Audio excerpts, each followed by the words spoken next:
and welcome to Binge Watch.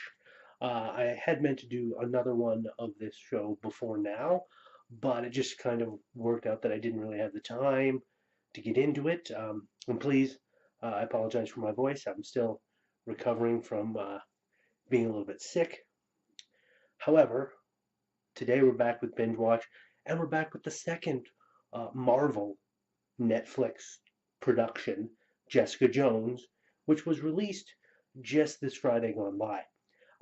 So I figured I may as well get on it, get it done, get it up. Maybe I can get some of them sweet, sweet clicks that are coming in. Maybe get some new subscribers, hopefully. As you saw by the spoiler warning, there will possibly be spoilers because I'm going to be watching the show. For those of you who don't know and didn't check out my Daredevil one, I basically just binge watched the entire thing of Jessica Jones, and after each episode, I give my immediate reactions, my immediate thoughts and opinions on what I have seen and what I have seen to that point. So there may be spoilers. So let's jump right into it. I'm really interested to see how Marvel and Netflix have done this, and if I don't know a lot about Jessica Jones, a lot about the Alias investigations, Marvel comic and everything. I've heard some things about it, that it was very dark, very adult oriented. There was possible physical, mental, and sexual abuse going on with the bad guy who David Tennant is playing in this. So I'm interested to see if they keep that, if they only imply it, or what they're doing with it. So yes, definitely interesting to check that out. So let's jump right into it and roll episode one.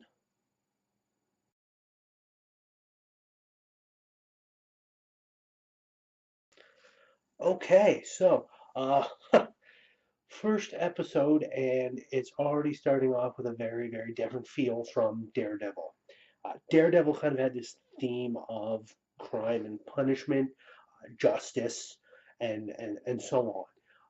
This one, Jessica Jones, is it started off and immediately put me in the mind of this is kind of a noir style detective story playing out, even to the point of having Jessica Jones doing a lot of narrating over the episode, and her narration, her character, the way the world seems to be playing out around her, very dark and gritty, which I'm a fan of. I like that noir style. Uh, don't see Kilgrave in this, though you hear his voice. I love the use of the purple color in whenever she's having kind of a flashback to him in it. I really like that. It's a nice little touch that just lets you know that things aren't all quite right in her head. She's she's quite the broken character she is, and there's a lot of sexuality and sex being shown just in this first episode, which really with the noir feel really lends a different feel to the whole episode, the whole show, I believe. Uh, I'm I'm kind of hoping it continues in this vein throughout the rest of the episodes, that it has that a bit of a raw thing, and they really do kind of highlight just how devious and horrible uh, Kilgrave's power is. So yes, definitely looking forward.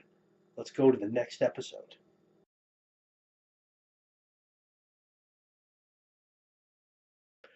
All right, so episode two down. I'm liking the naming convention. They've started off both of these ones, and from what I've seen, the third one as well. I think it's going to continue for all of them. Each episode starts as AKA whatever. The first one was AKA Ladies' Night, and the second one was AKA Crush Syndrome. And from what I understand, Alias Investigations Jessica Jones is AKA Jessica Jones in the comics. So they're kind of incorporating that as well. Um, some definite interesting things going on here. Her friend, that's the talk news lady, is learning how to fight and has bruises and stuff. Um, I don't know what's going on there. We finally see Kilgrave for the first time, although it's kind of only from the back, more or less, and that's kind of as disturbing as I thought it would be. Uh, Also, we find out about Luke Cage, the guy we see in the first episode, the black fellow who runs the bar. He's special like her. We find that out more or less towards the end when he actually comes right out and basically shows her just how special he is. Takes a buzzsaw to him and it doesn't do a thing. So very interesting. I think the next episode is going to have them do some talking and whatnot, possibly some backstory going on there. Definitely interesting, and they're keeping with the noir theme as well. But we're running a little long here, so on to the next episode.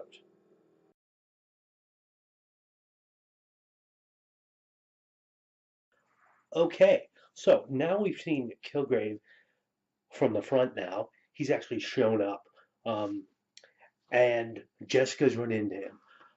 Very interesting. Whole radio show angle going on where Jessica's friend denounces Kilgrave to the public.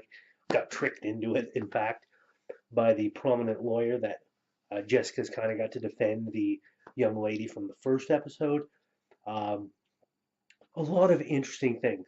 And while there wasn't much sex in the second episode, the third episode there's some more sex going on. Uh, I like that they're not, shoving it in your face, but it's a very natural progression for the characters. And Jessica's rather broken, um, because we find out that Luke Cage, the one that she's having sex with quite a few times, uh, apparently Jessica killed his wife on the word of Kilgrave back in the day, just before she got away from him. And she's been spying on him since then. So I mean, it's a horribly broken relationship. It's doomed. It has to be doomed to fail eventually. But I don't know. It's it's compelling. It's very compelling drama going on here. I'm enjoying it immensely. And Kilgrave is he's very yeah. I'll just leave it at that. We're going to the next episode now because I really want to watch the next one. See you in a bit.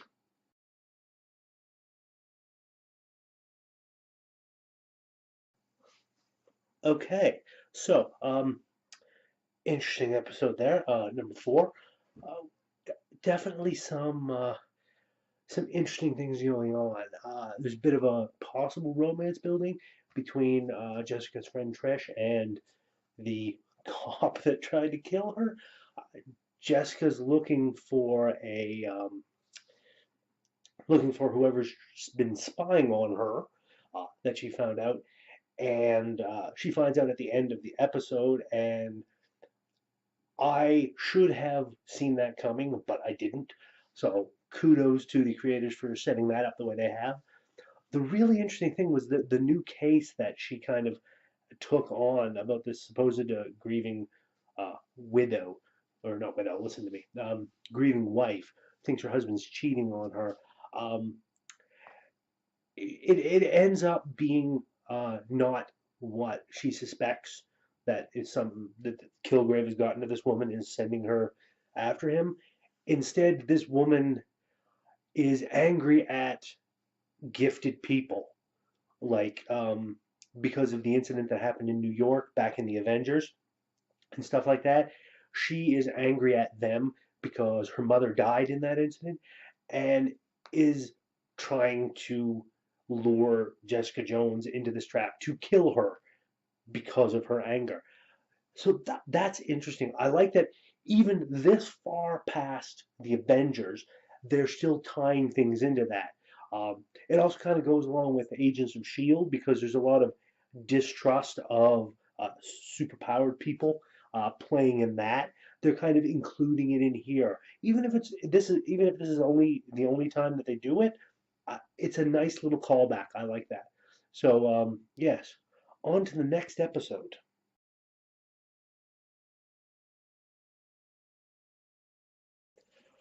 Okay, so I thought this was going to go down a little differently than it actually did.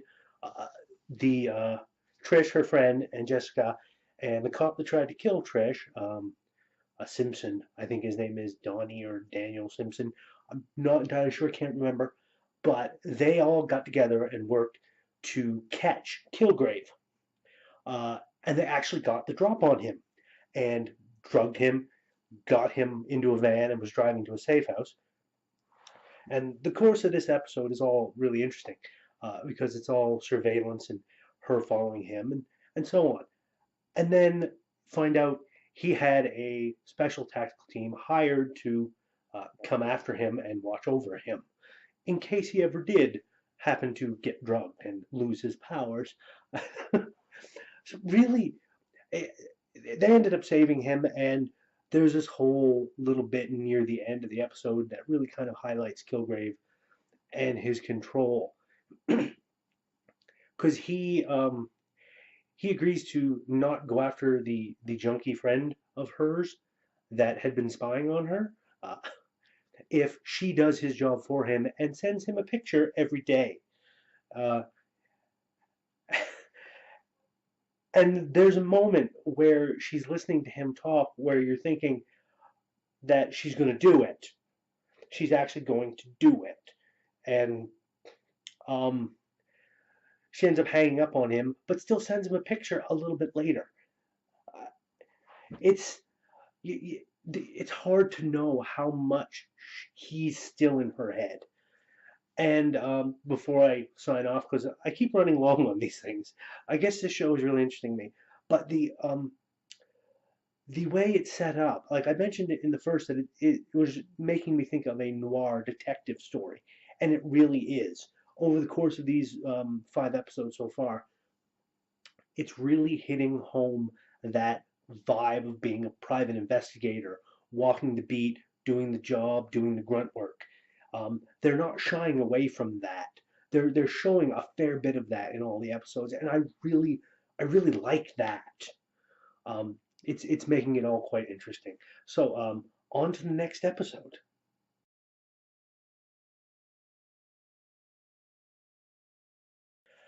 Okay, so um, yeah, this was a bit of an episode. Luke Cage comes back into her life, hires her to find somebody who hopefully will get him evidence on his wife's killer, and Jessica takes the job and kind of tries to get to the evidence before him. And I'm not sure if she was doing it to cover it up or to hide it from him. And they kind of get back together a little bit during that episode to the point where they kind of make up emotionally, not just sexually. And it's looking like there might be an actual real relationship there. And it ends up coming down to they save the day, they get the evidence, and he finds out that according to this evidence, the bus driver, who he thinks is the one that hit his wife, um, was drunk that night, and it was all covered up. So he's going to kill the bus driver, and Jessica ends up intervening and saving the guy's life, and finally spilling the beans to him that she killed his wife. And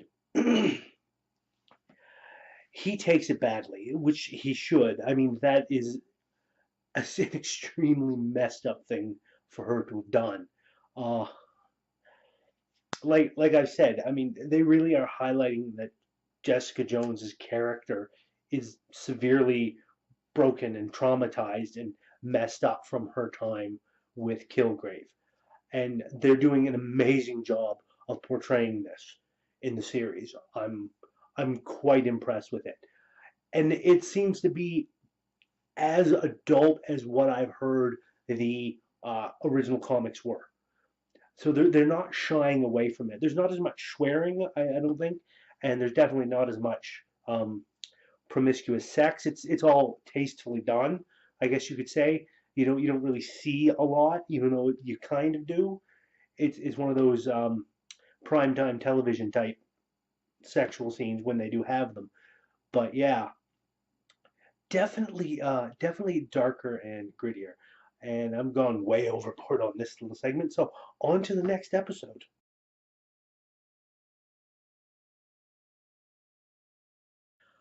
Well, I had a feeling that that's what Kilgrave was doing, and I'm pretty sure it's still going to be that way, even though they didn't really show it.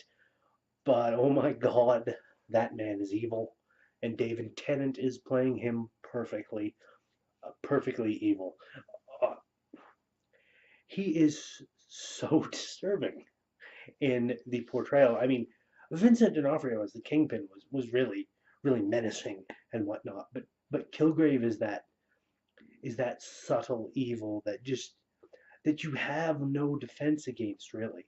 That he just worms his way in, and oh my God, uh, yeah, she spent the episode trying to get herself locked up in Supermax in order to lure him in, and he ends up just completely derailing all of those plans and luring her back to her old house, which he's bought.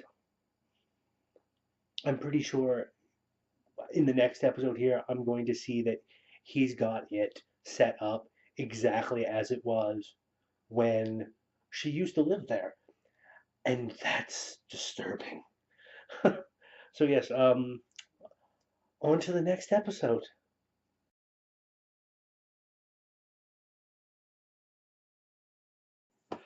Okay, so, yes, he was doing exactly what I thought he was doing.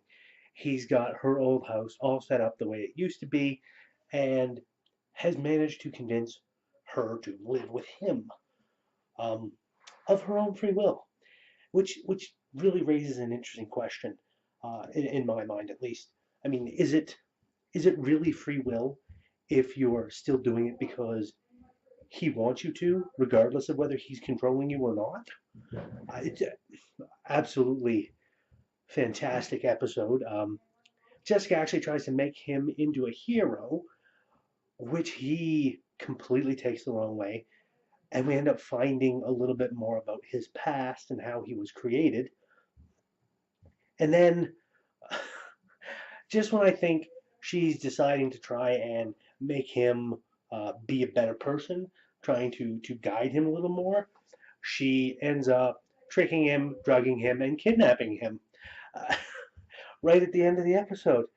I think Officer Simpson is dead at this point, and it's just I don't know what's going on here. I thought I knew, like the way the story was going from the beginning. I thought it was going to be, oh, Kilgore's going to play this game of cat and mouse throughout the whole thing, and then it'll be a final finale. But no, they've ended up running into him, capturing him for a little bit, and then he ends up getting her, and then she ends up capturing him again here at the end of this episode. It's a back and forth. It's amazing. It's keeping me hooked, quite riveting. So yes, we'll be moving on to the next episode now, and I'll see you in a little bit.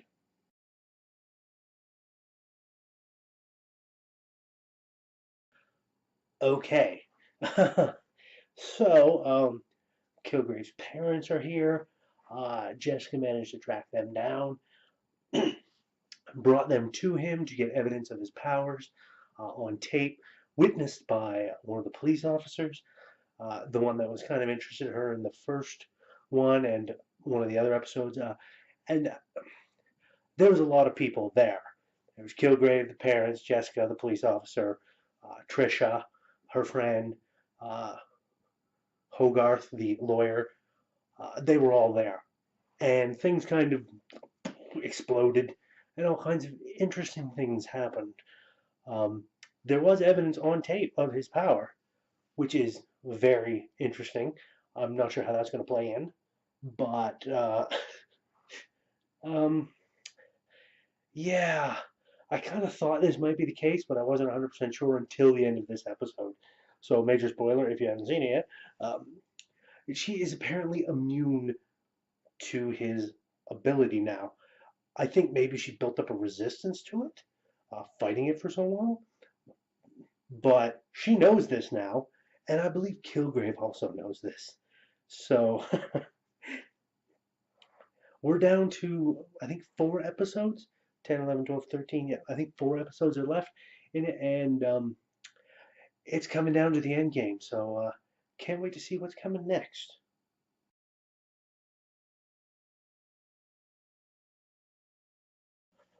Okay, so things have gotten very, very interesting. Uh, there's there's been a lot of action this episode going back and forth. Kilgrave's still out there. He escapes, shows up at Jessica's place. She captures him again. Then the support group ends up getting um, taken over by the twin sister of the brother neighbor that Jessica tried to say she killed to get in Supermax prison. Uh, she's a bit of a nut, that girl, but she ends up taking control of the group, um, and getting them to go after Jessica, knocking her out, and then she goes and pulls the tape off Kilgrave's mouth, which you know how that's going to end. Uh, he also gets Hope, the girl from the first episode, released from prison, and has her at his mercy to lure Jessica into a bargain to get his father back. Um, it's it's really, oh my god, this show isn't progressing like I thought it was going to, and I love it for that. It's throwing curveballs left and right here, and I'm loving the way things are going. So yes, we're just gonna dive right into the next episode. I believe there's only 3 left. So yes, I'll see you in a few.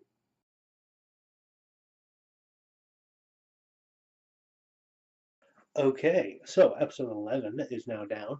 2 left to go. Kind of a slower episode in a way. Um, Officer Simpson, a couple episodes back, you found out he was part of some spec ops uh, super soldier program with pills, red pills, white pills, and blue pills. I'm pretty sure some kind of a derivative of the Captain America super soldier, and it kind of made him a little unstable. Uh, and this episode is kind of the culmination of that instability.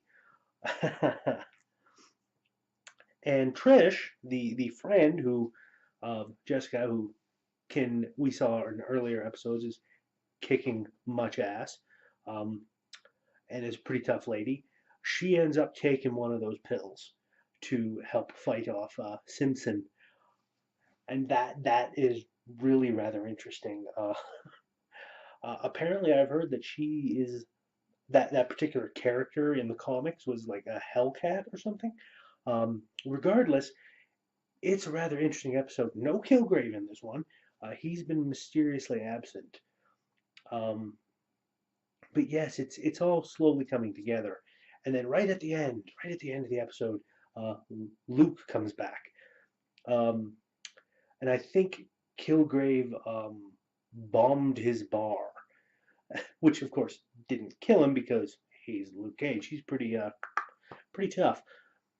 And now these two are back together, and there's only 2 episodes left. This is where the final big confrontation starts coming around. I'm really interested to see what's coming next. So, on to the next episode.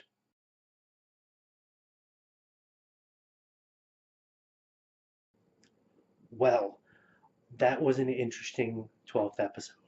A penultimate episode, if you will. Yeah, Luke and Jessica are back together, working to stop Kilgrave, trying to find him, track him down. Kilgrave, meanwhile, is apparently using his father to try and upgrade his ability, make it more affect more people for longer periods and at a greater distance. And it seems to be working. Um, and apparently Luke Cage was also manipulated by Kilgrave to blow up his own bar.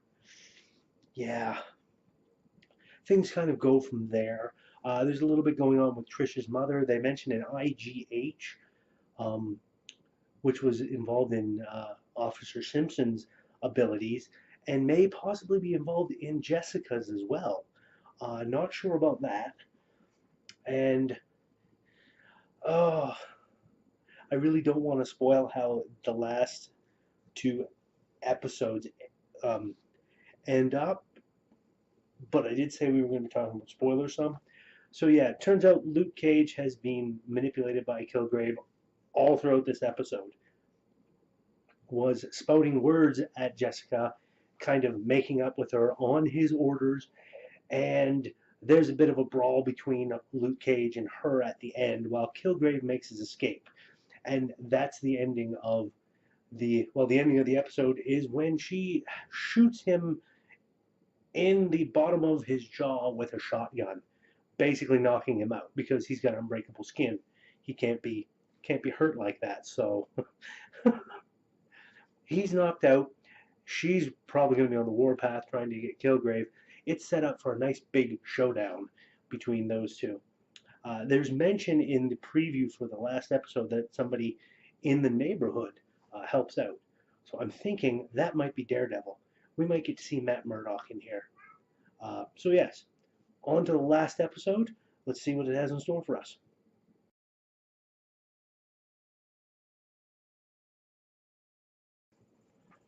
Well, that's the end of it. Uh, yeah, this played out like the final confrontation kind of played out more or less like I thought it would be. There's really no real way to have this sort of a conflict, mind control powers versus somebody who's super strong, really end up that way, especially when the super strong person can't be mind controlled by the mind control person. Um, yeah, I'm not going to spoil that ending. Uh, I would like to say that Kilgrave, this particular villain, like I noticed in Daredevil with the Kingpin, they made him a sympathetic villain. Once you actually found out about him, there was some sympathy for him. You could relate to the character, and in a similar way, they made Kilgrave sympathetic here in this. Um, really, really amazing all around. Yeah, it all played out very well and very interesting in the end. Of course, Luke Cage survived because he's going to have his own series. Um, It wasn't Matt Murdock, no. It was Rosario Dawson's character, the nurse from Daredevil, who showed up to help in the final episode, which was really cool. Um, and yeah, I like what they've done. All throughout it, they kept that noir detective story type feel, that pulpy feel to everything, and kept it going quite well with that. It was woven into everything. Um, she was basically the almost stereotypical um, private detective, private investigator. Hard drinking, as Luke Cage calls her at one point, it was a hard drinking, strong-willed uh, something or other. Yeah, it's just amazing writing and everything that they've done. It's dark and gritty, like a Daredevil was, but in a completely different feel. As I mentioned, where Daredevil kind of had this theme of justice, crime, and punishment going on, this one had a feel of the seedy underbelly, where everyone was out, they all had their own agendas. Um, Nobody was really what you could equivocate as being good. Um, there was all this seediness going on. Um, and with the warp and the weave of the story, especially with the noir uh, feel to everything, it just added to that because that's what noir is all about. Everybody's got an angle in a noir story, so I liked it. Uh, I give it 2 thumbs up for Jessica Jones. Definitely check it out if you haven't already. It's only been about a day or so, probably two by the time this goes up. But yes, definitely check it out. It is worth your time, as is just about everything that Marvel has been putting out over the past recent years. I'm quite interested to see the Luke Cage and the Iron Fist ones and how their stories are going to be. So we shall see what happens then. But until next time, um, keep binge watching.